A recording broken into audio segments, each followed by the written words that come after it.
Welcome to the Live Your Dreams program, where we encourage and equip you to pursue your God-given dreams in your heart with confidence and with clarity.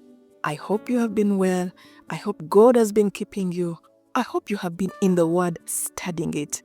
And talking about studying the Word, I completed the Proverbs challenge last month in April. I did a chapter of the book of Proverbs every single day. And I recorded those videos and I published them on my YouTube channel, which is Faith Nursery. And I encourage you to please go there and watch them. Watch them as you are studying the Word of God. There's nothing as beautiful as getting closer to God through His Word, studying it, meditating it.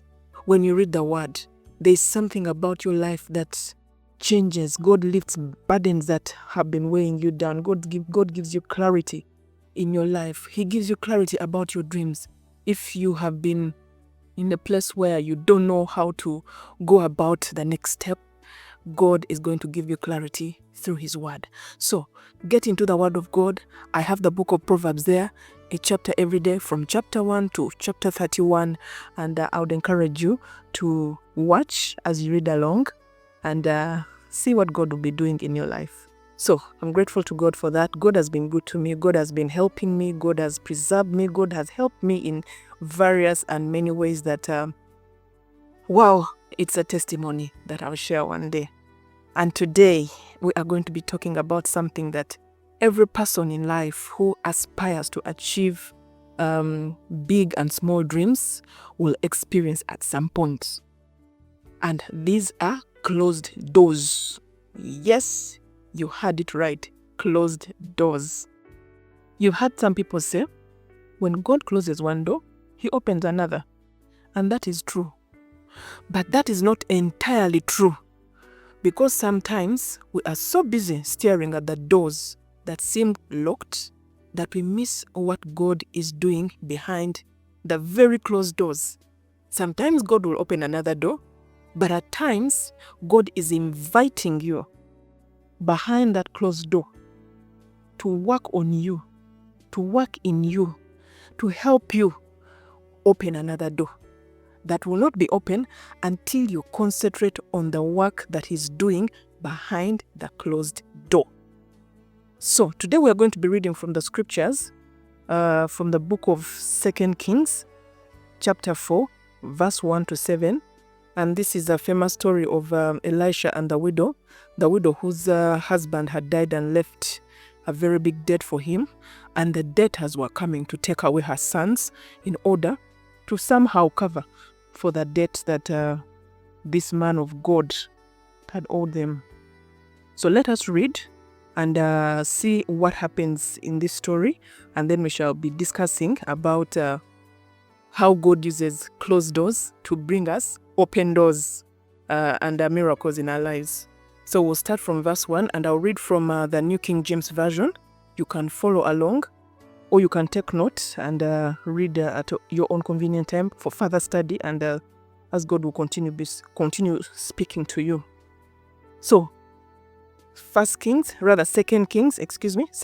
chapter 4 verse 1 to 7. A certain woman of the wives of the sons of the prophets cried out to Elisha, saying, "Your servant, my husband, is dead, and you know that your servant feared the Lord, and the creditor is coming to take my 2 sons to be his slaves." So Elisha said to her, "What shall I do for you? Tell me, what do you have in the house?" And she said, "Your maidservant has nothing in the house but a jar of oil." Then he said, "Go borrow vessels from everywhere, from all your neighbors, empty vessels. Do not just gather a few. And when you have come in, you shall shut the door behind you and your sons, then pour it into all those vessels and set aside the 4 ones." So she went from him and shut the door behind her and her sons, who brought the vessels to her, and she poured it out.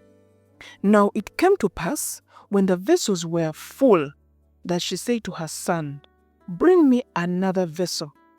And he said to her, "There is not another vessel." So the oil ceased. Then she came and told the man of God, and he said, "Go sell the oil and pay your debt, and you and your sons live on the rest." That is 2 Kings chapter 4, verse 1 to 7. A story there of a woman who was in dire need of help because doors had been closed on her. Her husband had died, and then he had left debts, and now the people who the husband owed money were coming after her sons to take them away to be slaves so they can make their money and recover the debt that way. So those doors were kind of closed. But now God was inviting her to another closed door that was more prophetic, that had more spiritual significance, that she was going to be able to get out of the other closed doors and open up a new door unto her because she had allowed to go behind a closed door. So, one point we need to make right now is that closed doors are private workshops. Please note that down. Closed doors are private workshops. Closed doors are not denials. They are private workshops where God is working on your behalf. Elisha did not tell this woman to go out in the public and pour her oil for everyone to see. He told her, shut the door. Why? Because God was about to do something miraculous in private. When you are pursuing your dream, there are seasons when God draws you away from the crowd and says, shut the door. Let's work together. In those moments, it may feel like no one sees you. It may seem like nothing is happening. But that closed door is not a punishment, it's an incubator. If you know what an incubator is, you put in something that you're working on so that the atmosphere that allows it to grow will work for it.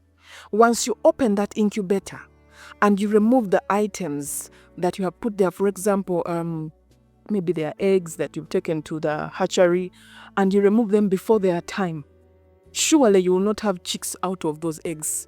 You will have something rotten because the atmosphere was tampered with. Similarly, when a woman gives birth to a preterm baby, they get this child and put them in the NICU, that is the NICU for babies, neonatal, and they give them that atmosphere, put them in an incubator and give them the atmosphere similar to the kind that they were experiencing in the womb to help them to grow so that they can come out of the incubator fully matured and then be able to go back home and experience, the atmosphere the rest of us are experiencing. So when God decides to close a door, there is something that He's working on in your life. It is a workshop. He's trying to put things together for you, just like the prophet Elisha told the woman, close the door. Don't be tempted to say, why shouldn't I show everybody that God is working on me? And in this generation of social media, it feels like there is this urge in us to always tell the whole world what's happening. When people have lost jobs, the whole world should know that you lost your job. And social media has found a way of making these announcements look like they should be celebrated. People should watch these videos on TikTok. They even give you a nice sound that goes with it. They give you nice templates that you can use to make these announcements, and they make you create some sort of a pity party to share with people what predicament you have encountered. But maybe God is inviting you, close that door on that social media. Close the door to some of your family members and friends so that God may work in you. So that God may work in you. And just like seeds grow best underground, away from light and noise, dreams often grow behind closed doors. When you plant a seed, you cover it with soil. And that soil sometimes may look like you have buried it and it is destined for death. But when you put earth on the seed, you're actually giving it a perfect environment for it to grow, for it to germinate. You are giving it perfect environment for it to germinate. So these closed doors, when God invites you to a closed door, When God invites you to shut the door away from the noise, He's working on you. He's giving you a perfect atmosphere to work on you, away from the noise, away from the opinions of many people, so that you may come out fully matured. God desires to use us as fully matured believers, not people who have been inside the workshop and come out before their time. I don't know if you've ever cooked food that the Baganda say ekonye, when you have cooked matoke that has not gotten ready properly. It doesn't look good, it doesn't taste good, it doesn't just, you can't serve it to your guests or your family. Maybe out of you have no option, you can serve it, but it will not be the kind that you serve to get a good amount of, if say you are doing business in the restaurant. And probably this food didn't get ready because it was taken off the fire before its time, or it was opened up before the steam was able to go through it and cook it properly when it is covered. So the point to note there is, closed doors are private workshops. God is working on us. And just to think about Joseph, before he became a prime minister in Egypt, he went through closed doors in Potiphar's house, in the prison. And for me, this story of Joseph, every time I think about it, I feel like this is a masterclass in life. When you feel like things are not working out, when you feel like things are going in the wrong direction, think about the life of Joseph and see how, despite the closed doors he encountered for the 13 years that he was separated from his family to the time when he was invited to interpret the dream of the king, it was like unfair circumstances, but everything was working out for good. Everything was working out for good. And we cannot forget David. Before he faced Goliath publicly, he was slaying lions and bears in private as a shepherd boy. He was in the backside of the desert there, where his family was not, where they had pushed him as a little boy to go and take care of his father's flocks. But there he was winning privately so that he could come and win even better on a bigger stage. Point number 2, closed doors remove distractions. Closed doors create focus and obedience without distraction. Elisha's instructions were clear. Shut the door and pour. There were no spectators. There were no critics. There were no well-meaning neighbors asking, "Are you sure this is going to work?" Because sometimes we feel like I said earlier, we feel like that we need to get people to follow along this journey of our private workshop that God is working in us. In our closed door moments, we feel like there's that need to tell the people to come along and give their opinions. And here we are seeing that we need to remove distractions. Elisha told the woman, close the door, shut it, and then pour. And it was just her and her sons who had collected the vessels, and it was them who watched the miracle happening before it was brought to the public.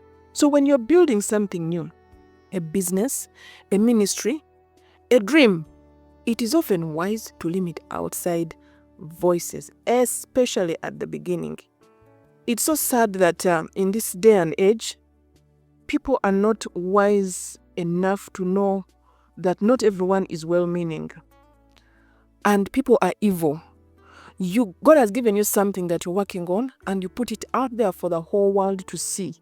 Before its time has come, I'll qualify that statement with that. Before its time has come to be seen by the whole world. And because it has not gone through its time of incubation, its full time of incubation, people are, they may not even do witchcraft. People will just throw one comment like this. Just one comment like this that will go through your heart and you feel like, did God even tell me to do this? Just one discouraging comment from somebody who may even be a close friend or family member. Or it could even be people ignoring you.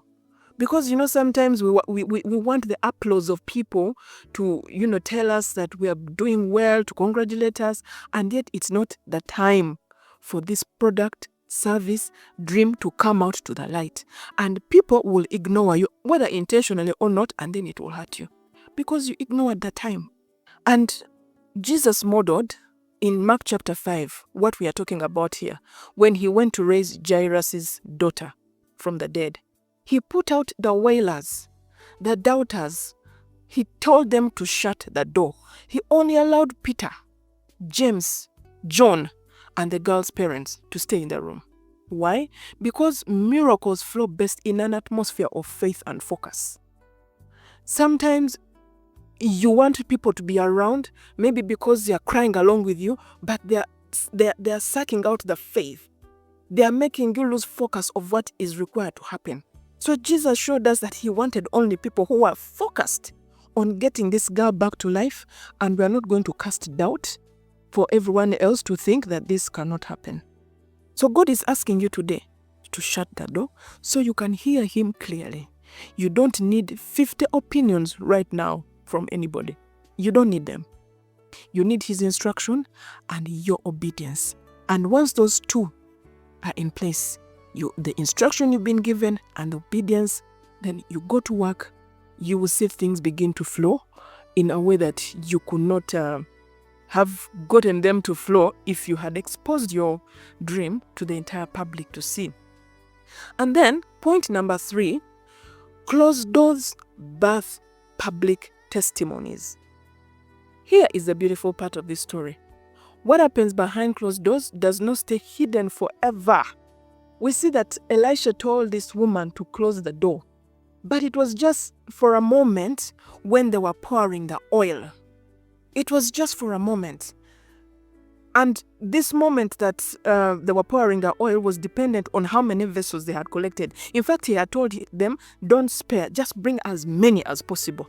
So I can imagine they would probably have gotten a full room of vessels. And for as long as there was an extra vessel, and they kept pouring, the oil was pouring. But as soon as the vessels were finished, he told them, go and sell. So the closed doors are not eternal. It is not going to be forever that you'll be behind a closed door. It will not happen that way. Here we see the oil multiplied in secret, but the results were public. And the widow was able to sell the oil, clear her debt, and secure her son's future.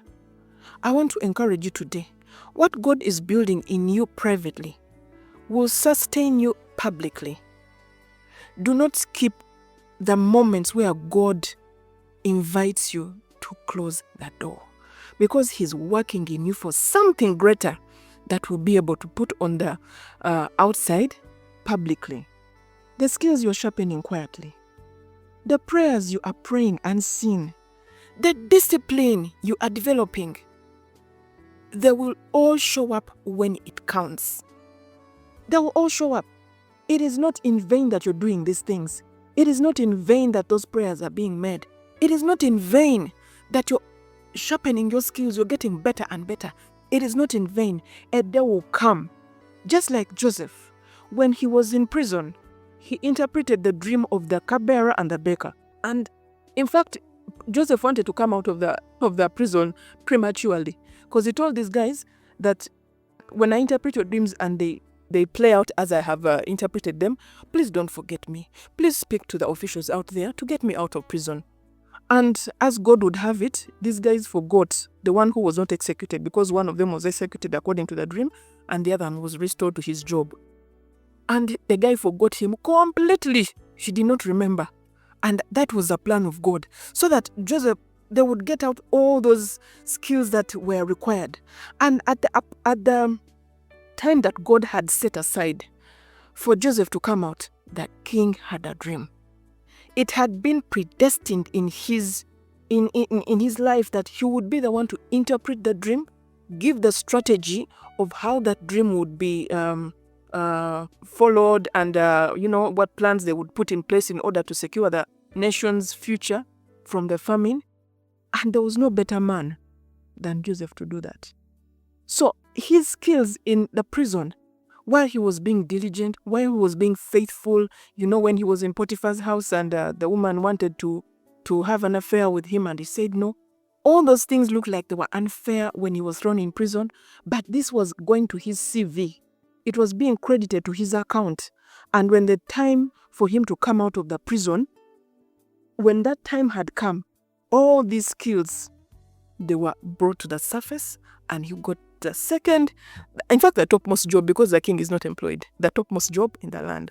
And in Galatians chapter 6, verse 9, it says, "And let us not grow weary while doing good, for in due season we shall reap if we do not lose heart." Your due season will come. Keep pouring in the privates. The day is coming when people will see the fruits. And you should not be in a rush to come out so that people can see that indeed God has been working in you. Don't be in a rush. God has his timetable set for your life that you will be able to come out and they will see, and it will all be glorious. And point number 4, closed doors are safe places for small beginnings. Closed doors are safe places for small beginnings. In this place, there is vulnerability and, of course, the small beginnings that some people despise.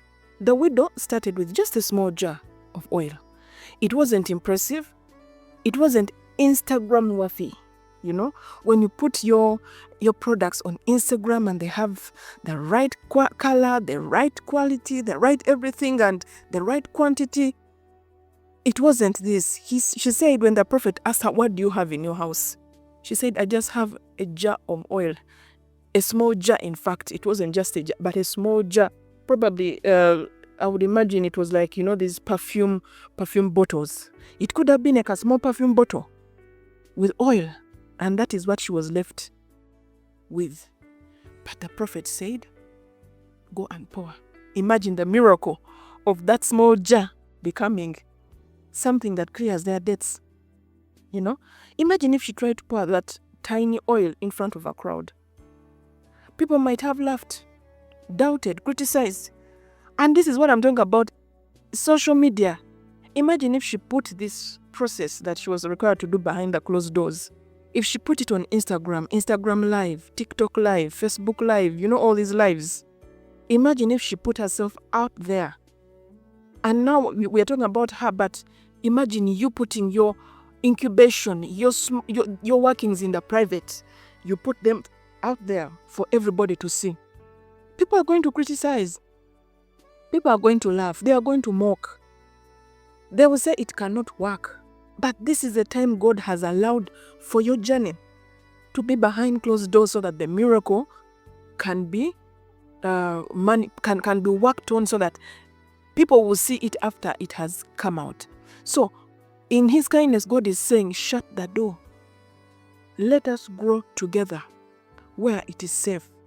When you're in the presence of God, behind those closed doors, it is safe. It's a safe place.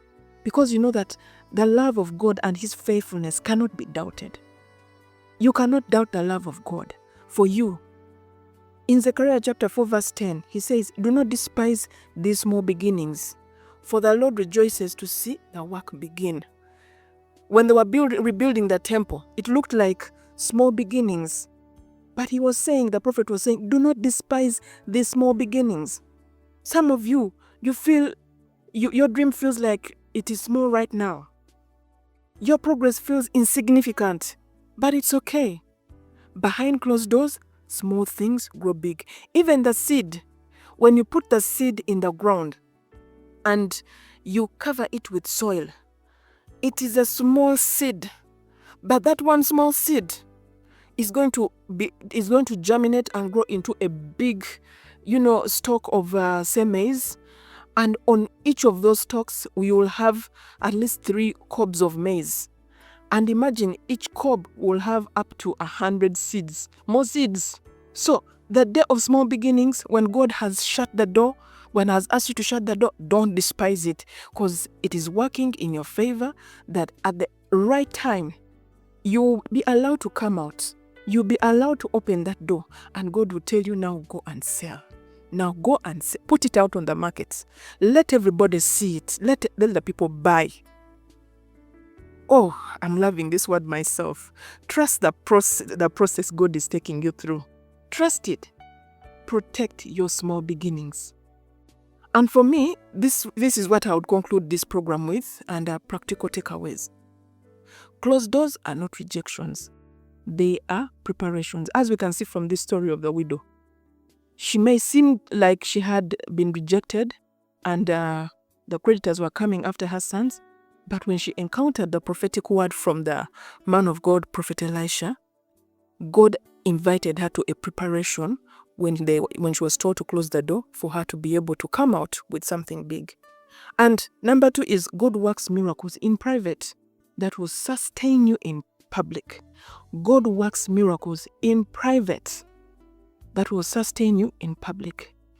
Number 3, shut the door so you can focus. Focus. Don't be taken up by the noise going on in the world. I mean, there's so much happening in the world right now, politically, socially. There's news about everything right now. Don't be taken up. Focus. Obey and protect your faith. Don't let the predictions of all these people distract you from what God has spoken to you. You as an individual, privately. And then number 4, your small beginnings are safe and sacred behind closed doors. And keep it that way. Do not let your small beginnings that God has not yet allowed to be manifest in public, to be exposed to the doubters, to be exposed to the criticizers, to be exposed to the wicked people, those that only think about how to bring down someone. Maybe God has not yet allowed you to receive these kinds of comments before your dream is ready to be put out there. So practical steps for you. Embrace hidden seasons. Don't rush to be seen too soon. Embrace them. They are part of the process. Limit outside voices when working on new dreams. It is wisdom. It is wisdom. Limit outside voices. I remember the story of Elizabeth, the mother of John the Baptist. When Elizabeth got pregnant, because she was in her 60s and she had not had a child all her life. But by a miracle, the angel visited her and the angel told her that she would conceive. And when Elizabeth conceived, she went and hid. The scripture says she went and hid until a certain time when she would come out, because there were people who had seen her. She's now in her 60s. What would they be saying about a 60-year-old woman pregnant? Like what? That she did witchcraft? That she did something? So she went and hid for a time until her time to come out had arrived. So she limited the outside voices as she was incubating her John the Baptist in her womb. Then also, keep warring. Behind the closed doors, stay faithful with what you have. No matter how small, just be faithful. Whatever you're doing, do it even as unto the Lord. It may not look like the grand stage, but do it faithfully. Whichever way, if God has planted you in a church and you feel like God has called you to be a minister globally and you've not yet seen that platform, behind the closed doors of where you're serving in your church, keep pouring, keep doing it and stay faithful. Then lastly, trust that in due season, the oil will overflow publicly. When the time for you to be put out on the global stage has come, it will be undeniable. God will put you out there and everyone will be able to see it. So I'm grateful to God for this journey we are on, living our dreams. And I know this message has probably encouraged you. And I encourage you to share it with someone who is in a hidden season, someone who may not be privileged to have it right now, but you can share it with them maybe on WhatsApp, I'm going to upload it on my YouTube channel, share the link with them so that they can hear it. We are blessed to have this airtime on Spirit FM, and we are grateful to God for the opportunity to share our hearts and to speak to your hearts. And I pray that you will not get stuck in life, especially if we are here to keep cheering you on and keep pushing you on. Thank you for listening in. God bless you, and I'll catch you next week as we continue to encourage each other to live our dreams.